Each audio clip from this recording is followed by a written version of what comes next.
16-year-old Japhet Stamp is dead after he was shot on Sunday morning on Rivero Street in Belize City. Although Stamp is a victim, Commissioner of Police Chester Williams says that the minor carried a gun and was about to open fire on a group of men where a house had recently burnt down.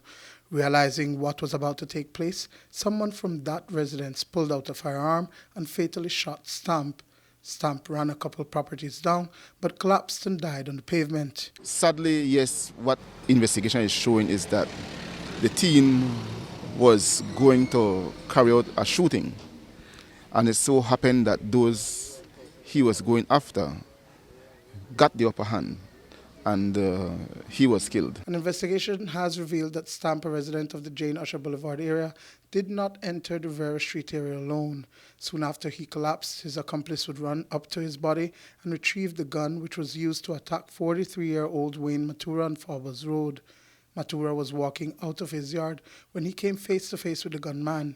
He ran for his life around his pickup truck before he was shot in the leg. The youth that got shot in the back there, his mom was surprised that he got shot.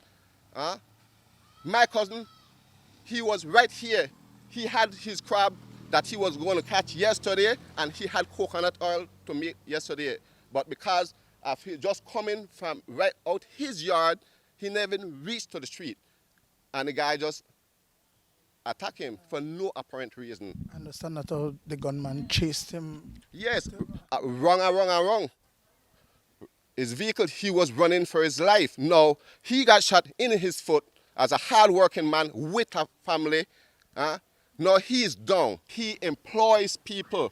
He's not in no gang whatsoever.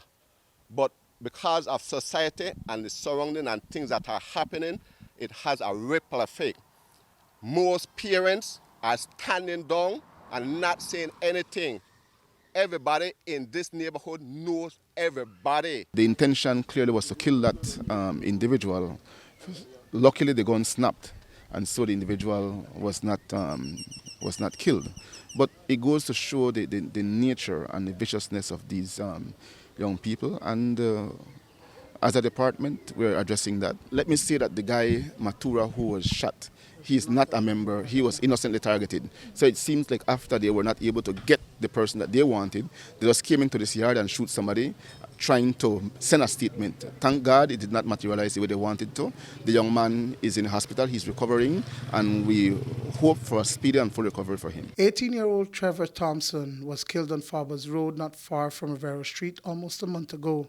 A few days later, 10 persons were left homeless after a fire was set at a home on Rivero Street. Now there has been another killing.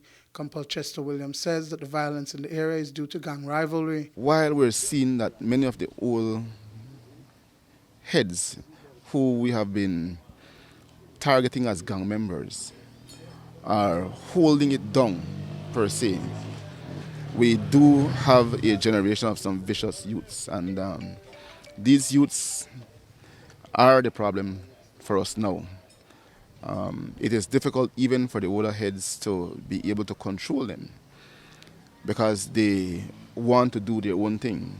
And when they do get a hold of firearm, then they make it even worse. It's a gang issue. There are two rivaling groups in the area, and apparently one group came after the other, and like I said before, the other one saw them and went on the offensive, and then the shooting happened, but it's a gang issue. One person is in police custody following the shooting of Matura, but what happens in the case of the shooting death of 16-year-old Stamp?